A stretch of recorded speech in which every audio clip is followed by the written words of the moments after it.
2ஆம் தேதியே 3ஆம் தேதி அவர் போகிறாங்க அந்த ரிஜிஸ்ட்ரேஷன் பண்ணுறதுக்கு. அதற்கு முன்னாடி நாள் 2ஆம் தேதியே பழனியோடைய ஜேசி என்ன பண்ணுறாரு அப்படின்னா, இந்த லேண்டில் எந்த விதமான ரிஜிஸ்ட்ரேஷனும் பண்ணக்கூடாது அப்படின்னு சொல்லிட்டு டிஸ்ட்ரிக்ட் ரெஜிஸ்டர் ஆஃபீஸுக்கு மீண்டும் வந்து கடிதத்தை எழுதிடுறாங்க.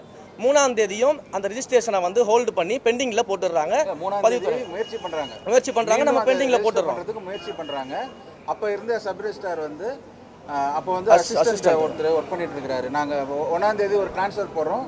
புதுசாக ட்ரான்ஸ்ஃபர் ஆனவங்க இன்னும் வந்து ஜாயின் பண்ணல. அதுக்காக ஒரு அசிஸ்டன்ட் வந்து சப் ரெஜிஸ்ட்ரார் பொசிஷனில் இருக்கிறாங்க. அவர் வந்து மறுத்துறாரு, இந்த பெண்டிங்கில் போட்டுறாரு அந்த டாக்குமெண்ட்டை ரெஜிஸ்டர் பண்ணாங்க. பெண்டிங்கில் போட்டு முடிச்சதுக்கப்புறம் வந்து பார்த்தீங்கன்னா திரும்ப வந்து 6ஆம் தேதி ஒரு அடிஷ்னலாக வந்து சார்ஜ் எடுத்துக்கிறதுக்காக லீவில் இருக்கக்கூடிய இடத்துல ஒரு ஆள் சார்ஜ் எடுத்துக்கணும். அந்த பர்சனும் லீவில் போகிறதுனால சார்ஜ் எடுக்கிறதுக்கு ஒருத்தரை வந்து ஸோ அந்த ஜஸ்டின் மணிகண்டன் அப்படின்றவர் வந்து சார்ஜுக்கு அன்றைக்கி லீவில் போகிறதுக்காக யாருமே இல்லைன்றதுனால சார்ஜுக்கு வராரு. அவர் இதை பற்றியான இந்த ஹிஸ்ட்ரியை தெரியாமல் என்ன பண்ணிடுறாரு அப்படின்னா அந்த ரிஜிஸ்ட்ரேஷனை அன்றைக்கி பண்ணி கொடுத்துட்றாரு.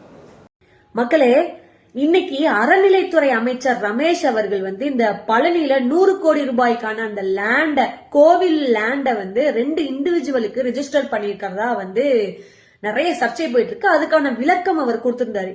அதுல சொல்லும்போது என்ன சொல்லியிருந்தாருன்னா, மிஸ்டேக்கன்லி அப்படின்னு சொல்லியிருந்தாரு. அதாவது தவறுதலா அப்படின்ற மாதிரி சொல்லியிருந்தாரு.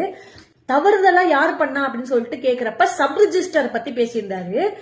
இந்த சப் ரிஜிஸ்டர் யாருன்னு பார்த்தா ஜஸ்டின் மணிகண்டன் அப்படின்னு வருது. சோ இந்த ஜஸ்டின் மணிகண்டன் வந்து பழனியில இருந்து கொடைக்கானலுக்கு ஒரு நாள் முன்னாடி தான் வந்து ரிஜிஸ்டர் ஆபீஸ்க்கு வந்திருக்காரு.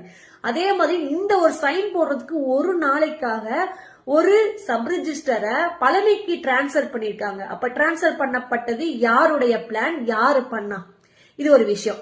ரெண்டாவது வந்து இந்த 1.4 ஏக்கர் லேண்ட் வந்து 12 செப்டம்பர் 2025ல டிஎம்கே கவர்மெண்ட்னால ரெக்கவர் பண்ணப்பட்டது.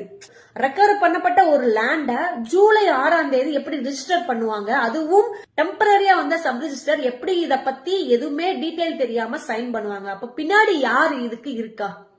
2 இண்டிவிஜுவலுக்கு வந்து இந்த லேண்ட் ரெஜிஸ்டர் பண்ணப்பட்டிருக்கு. வெள்ளைத்துறை அண்ட் சேதுபதி அப்படிங்கிற 2 பேரு 2 கோடிக்கு வந்து ரெஜிஸ்டர் பண்ணப்பட்டிருக்கு. ஆனா இதனுடைய ஒர்த் வந்து 100 crore. அப்ப அந்த சேதுபதியும் வெள்ளைத்துறையும் யாரு? இவ்வளவு பெரிய பிரச்சனை நடந்துட்டு இருக்கிறப்ப இன்னொரு குட்டி விஷயம் நடந்திருக்கு. அது குட்டி விஷயம்னு சொல்ல முடியாது. மாரிமுத்து அப்படிங்கிற பழனி கோவிலை சேர்ந்த ஒரு அபிஷியல அறநிலைத்துறை ஒரு போஸ்டிங் கொடுத்திருக்காங்க அப்படின்னு சொல்லப்படுது. அப்போ இதுக்கெல்லாம் பின்னாடி யாரு இருக்கா?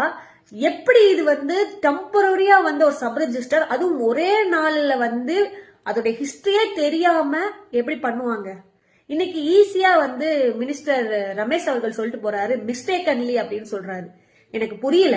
இந்த நியூஸ் அப்படிங்கிறது வெளியே வந்தனால இதுக்கான ஆக்ஷன்ஸ், இது யார் யார் இன்வால்வ் ஆயிருக்கா, ஒரு நாள் யாரு டிரான்ஸ்பர் பண்ணப்பட்டிருக்கா அப்படிங்கறது நமக்கு தெரிய வருது. இந்த நியூஸே வெளியே வராம இருந்தா ஆக்ஷன்ஸ் எடுத்திருப்பாரா மினிஸ்டர்?